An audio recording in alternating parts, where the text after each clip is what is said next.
Before we sew our buttonhole, we need to mark how long we want it. So I have my button on my fabric. I'm going to hold it in place and make a mark on the top and the bottom.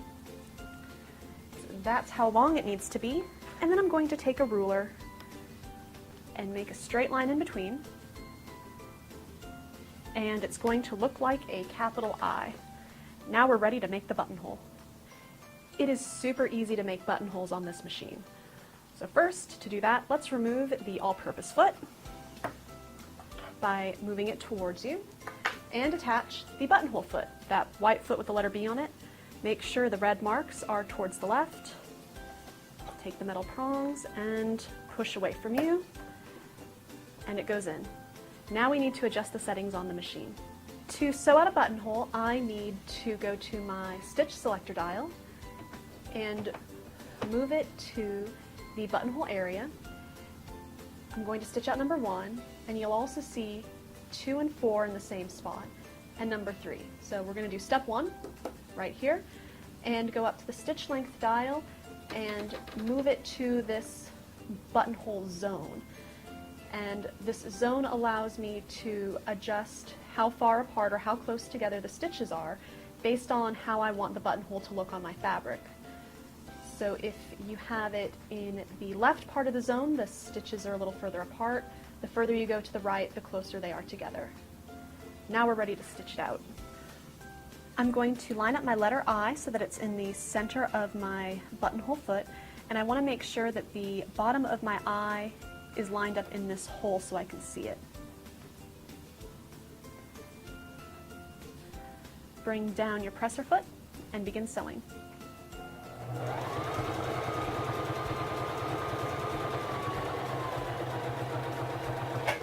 Okay, you will sew back until you hit the top part of your letter I.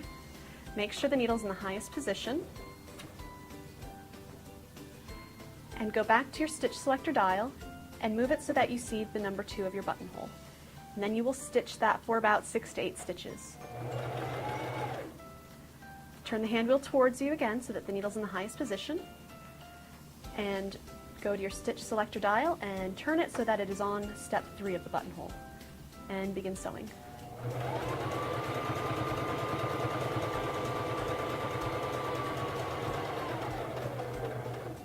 Stop sewing once you've gone back to the bottom of your I. Turn the hand wheel towards you so that the needle's in the highest position, and turn the stitch selector dial back to the number 4 and sew for about 6 to 8 stitches. Turn the hand wheel towards you so the needle is in the highest position. Raise your presser foot lifter, and here's your buttonhole. You can go ahead and clip the thread from the beginning, but once we trim our threads, the thread that we ended with, what you'll want to do is get a hand sewing needle and just bring it to the back and tie it off. Now I just pulled the thread from the front to the back with that hand sewing needle, like I said, and tied it off. And now we are ready to open up the buttonhole. I'm going to take a pin and put it through the top.